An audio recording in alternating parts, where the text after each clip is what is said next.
आपण पाहत आहात जनतेचा खरा आवाज विजय वार्ता न्यूज। ओबीसी युवा ह्या महाराष्ट्र सरकारने लावून दिलेले आहे आणि आज जवळ 1 महिना झालं महाराष्ट्रामध्ये मातम पोट आल्याबरोबर दलित प्रांत राज्यस्तरीय न्याय हक्क मेळाव्याच्या माध्यमातून आज 27वा भारतीय दलित प्रांताचा वर्धापन दिन 27 ठराव या ठिकाणी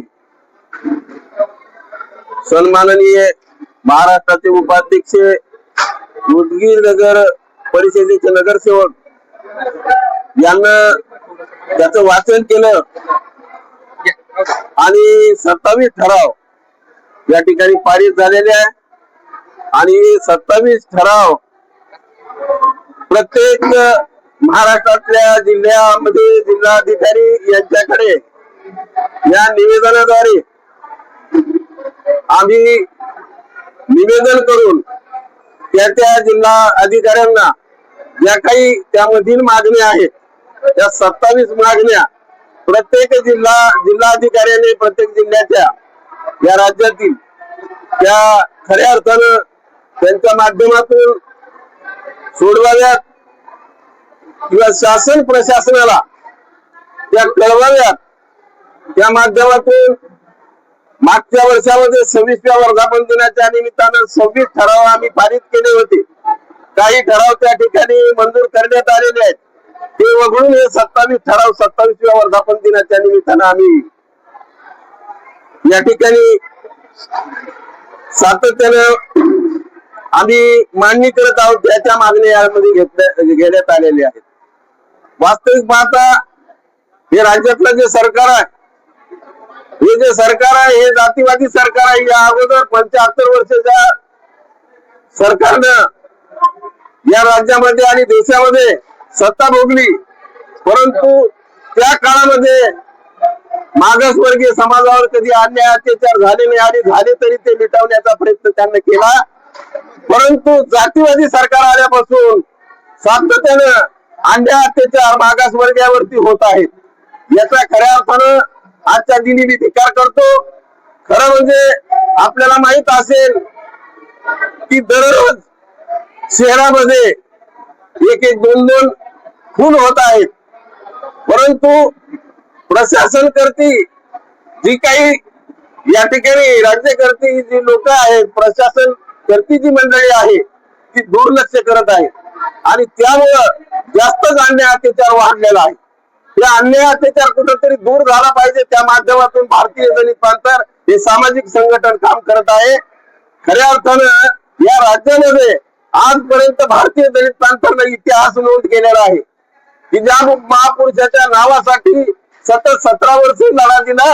17 वर्षाच्या नंतर डॉक्टर बाबासाहेब आंबेडकरांचं नाव औरंगाबाद येथील विद्यापीठाला मिळालं, तेही नामविस्तार या माध्यमातून 2 तुकडे केल्या गेले आणि म्हणूनच खऱ्या अर्थाने 2014 पासून तर या 10 ते 11 वर्षाच्या कालखंडामध्ये मोदीचं सरकार आल्यापासून गोरगरिबावरचे अन्याय अत्याचार वाढलेले आहे आणि म्हणून हे अन्याय अत्याचार खऱ्या अर्थानं दूर करण्यासाठी आणि त्यांना न्याय देण्यासाठी सामाजिक चळवळी उभ्या झाल्या पाहिजेत। डॉक्टर बाबासाहेब आंबेडकर म्हणाले होते, सामाजिक चळवळी जर समजा व्यवस्थित चालणारी मंडळी असेल, कार्यकर्ते चांगले असतील तर समाजावरचा जो अन्याय अत्याचार आहे तो दूर करण्याचं काम त्यानं केलं पाहिजे आणि ते आम्ही करत आहोत। परंतु या माध्यमातून काय झालेलं आहे की आता उपवर्गीकरणाचा जो प्रश्न आहे, खरं म्हणजे लहान आणि मोठा भाऊ तर आम्ही म्हणणार नाही, परंतु आम्ही भाऊ आहे, भावाभावामध्ये झगडे लावण्याचं काम हे राजकीय पुढारी करत आहे त्यांच्या खऱ्या अर्थानं त्यांना वोटिंग होण्यासाठी आणि आमचं वोटिंग फोडण्यासाठी। आमची फार मोठी ताकद आहे। 59 जातीला डॉक्टर बाबासाहेब आंबेडकरांना खऱ्या अर्थानं तुम्हाला अधिकार दिला, आरक्षण दिलं।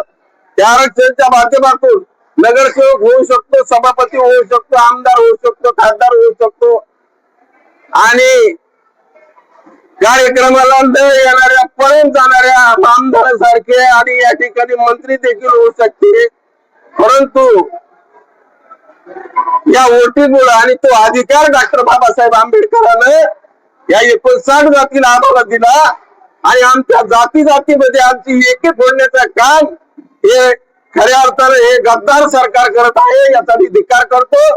आणि म्हणूनच उद्याचा जो 12 तारखेचा मोर्चा आहे, आनंदराज आंबेडकर डॉक्टर बाबासाहेबांचं वंशज, त्यांचं रक्त, बाबासाहेब आंबेडकरांचं रक्त म्हणजे आमचं हृदय आहे. आणि त्या मोर्चामध्ये 12 तारखेचा सर्व आमचं तनमन घालून आम्ही जास्त संख्येने उपस्थित राहून वर्गीकरण जे आहे ते कुठंतरी थांबवा, नाही तर तुम्हाला येणाऱ्या इलेक्शन मध्ये पॅन्थर पाडल्याशिवाय राहणार नाही असा इशारा या ठिकाणी मी देत आहे. भारतीय दलित पंथच्या वतीने आम्ही 10 मार्च पासून मंत्रालयापर्यंत लॉंग मार्च केला अबकडेच्या विरोधात. पण या सरकारनं महाराष्ट्रामध्ये अबकड हे आंबेडकर चळवळीला माहिती नव्हतं आणि दलित समाजाला माहिती नसल्यामुळे आम्ही लॉंग मार्च काढण्यात आला. मुंबईपर्यंत लॉंग मार्च गेल्यानंतर महाराष्ट्रामध्ये आमच्या लॉंग मार्च मुळे सगळे आंबेडकर चळवळी एक झाली आणि या महाराष्ट्रातल्या सरकारला जागा आली. म्हणून महाराष्ट्रात प्रत्येक जिल्ह्यामध्ये अबकडेच्या विरोधात मोर्चे आहेत. पण ह्या सरकारनं अबकडे रथ या ऑगस्ट महिन्यात नाही केलं तर दलित पंथच्या वतीने आम्ही सुप्रीम कोर्टावर मोर्चा करणार आहोत. ह्याचं कारण काय, या देशामध्ये सुप्रीम कोर्ट इतके निकाली विरोध दिले देशाच्या, कारण सुप्रीम कोर्टाला अधिकारच नाही, हे संसदीय अधिकार आहे. म्हणून येणाऱ्या काळामध्ये दलित पंथच्या वतीने सुप्रीम कोर्ट आणि राष्ट्रपतीवर मोर्चा करण्याचा निर्णय आम्ही घेतलेला आहे. तर अबकडेच्या नेतृत्वामध्ये आम्ही लॉंग मार्च काढलो असताना आम्ही सरकारला सांगितलंय की या ऑगस्ट मधील अबकड रद्द करण्यात यावं आणि नाही केल्यास सुप्रीम कोर्टावर मोर्चा दलित पंथच्या वतीने करण्यात येणार आहे. आणि सुप्रीम कोर्ट सुद्धा नाही ऐकले तर सुप्रीम कोर्टाला ज्या विचार असेल ते राष्ट्रपतीकडे आम्ही जाणार आहोत. तर राष्ट्रपती आणि संसदीय अधिकार आहे, सुप्रीम कोर्ट हिला अधिकारच नाहीत, राज्याला अधिकार नाहीत, सुप्रीम कोर्टाला अधिकार आहे. पण ह्याने आपल्या आपल्या मनचा राज करत असल्यामुळे आम्ही सुप्रीम कोर्ट आणि राष्ट्रपतीच्या नेतृत्व राज्यावर मोर्चा करणार आहोत.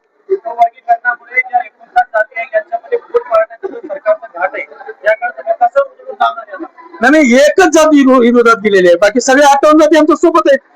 लॉंग मार्च मध्ये सगळ्या जाती आहेत, नगरसेवक आहेत, जिल्हा परिषद मेंबर आहेत, आमदार सुद्धा आहेत. आमच्या लॉंग मार्च मुंबईमध्ये जाण्याच्या पहिलंच सगळे आमदार एक झाले. ह्याच्या लॉंग मार्चचा इतकं ताकद झाली की सगळे महाराष्ट्राचे आमदार एक मोर्चाच्या पहिले एक झाले. फक्त एक आमदार दलिताचा विरोधात गेला, बाकी 29 आमदार आमच्या सोबत आहेत.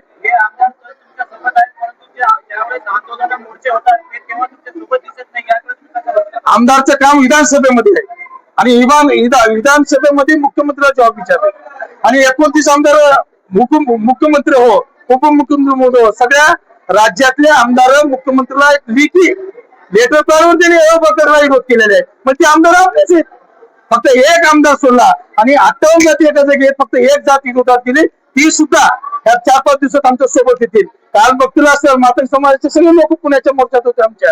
आता उद्या सुद्धा औरंगाबाद मध्ये मातंग समाजाचे सगळेच लोक मोर्चात आहेत. याचं कारण उदार आहे, हे बघा, एक जेबीएम जे लहुजी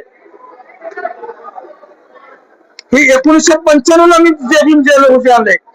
आज या कसबेला माहित सुद्धा नाही जे लहुजी काय. लहुजी इथल्या जातीवादी लोकांच्या विरोधात होते, इथल्या पेशव्याच्या विरोधात होते, पण इथल्या मातंग समाजाला करत नाही. अण्णा बसतात इथल्या जातीवादी लोकांच्या विरोधात होते, त्यांनी थोडेच बीजेपीचे समर्थक आहेत. लहुजी सावळे महात्मा फुले सोबत त्या जातीवादी लोकांसोबत लढले आणि ही लहुजी सावळे कुठे जातीवादी लोकांसोबत आहेत. कारण ही लढाई कुठली आहे, कारण 1995 लहुजी सावळे आणले, कारण 2000 रुपये तोळा सोनं होता, 1.5 लाखाचा आहे, 2 लाखाचे लहुजी सावळे आहेत. कारण ह्यांना लहुजी सावळे अभ्यास नाही, अजून अण्णाभाऊसाहेबचा अभ्यास नाही. म्हणून ह्या लोकांना मी बार मोर्चात म्हणत आहे, लहुजी सावळेचा अभ्यास करा, अण्णाभाऊसाहेबचा अभ्यास करा, महात्मा फुलेचा अभ्यास करा. ह्याने अण्णाभाऊसाहेबचा अभ्यास केला तर बाबासाहेब टाकले. म्हणून मातंग समाजातले सगळे आंबेडकरवादी आहेत. फक्त 8 लोक सोडले, 8 मधून 3 आम्ही काल मोर्चात घेतले पुण्याच्या. आता उद्याच्या मोर्चामध्ये 3 मातंग नेत्याला मी बोलत आहे, ती सुद्धा उद्याच्या मोर्चात येतील. त्यांच्याकडे राहतीलच 3 लोक. सगळ्या 58 जातीतल्या लोकांना, मातंग समाजाच्या सुद्धा लोकांना मी विनंती करताय की उद्याच्या मोर्चात राहावं. कारण आनंद आंबेडकर, अण्णाभाऊ साठेचे नातू सोयरे ती नातू नाहीत, त्यांना सुद्धा आमची विनंती आहे, आनंद आंबेडकर सचिन साठे एक व्हा आणि राज्यामध्ये सत्ता त्यांची आणावं, हीच आमच्या दलित पंथाच्या वतीने आमची म्हणणं आहे. काय सांगा 27वा वर्धापन भारतीय दलित पॅनलच्या साजरा झाला, काय सांगितलं? 27 तारखेला आज वर्धापन दिन झाला. लक्ष्मण भुतकर साहेब अध्यक्ष सन्माननीय 27 वर्षापासून सातत्यानं दलित पॅन्थरचं काम करतात आणि प्रतिवर्षी हा वर्धापन दिन या ठिकाणी साजरा केला जातो. प्रत्येक वर्षी किमान 50 लोकांचा सत्कार या ठिकाणी केला जातो. त्याचप्रमाणे माझा सुद्धा, मी पंचायत समिती वैजापूरचा सभापती होतो, जिल्हा परिषदला माझी पत्नी अध्यक्ष होती. माझा सुद्धा त्यांनी सत्कार या निमित्तानं ठेवलेला होता. त्या सत्काराच्या निमित्तानं आज मी या कार्यक्रमाला मुद्दाम होऊन हजर होतो. अतिशय चांगल्या प्रमाणामध्ये कार्यक्रम हा पार पडला. आता सत्कार केला तुम्हाला, या सत्काराकडे तुम्ही कसं करता? मी ही एक संघटना आहे. या संघटना मी नामांतरापासून ओळखतो. त्याच्याही अगोदर ज्यावेळेस दलित पॅन्थर उदयाला आलं, या दलित पॅन्थरच्या संघर्षामुळेच बाबासाहेबांचं नाव या विद्यापीठाला मिळालेलं आहे. ते एवढं या निमित्तानं मी या कार्यक्रमाच्या निमित्तानं सांगे. 30 धुळा आज लक्ष्मण भुतकर या जुन्या जाणत्या माणसांनी आतापर्यंत ती टिकून ठेवलेली आहे, याचा आम्हाला अभिमान आहे. आणि म्हणून लक्ष्मण भुतकर जिथं असतील तिथं आम्हीही त्यांच्या पाठीमागे भक्कमपणानं उभं आहोत, ही या ठिकाणी या निमित्तानं मी सांगतो.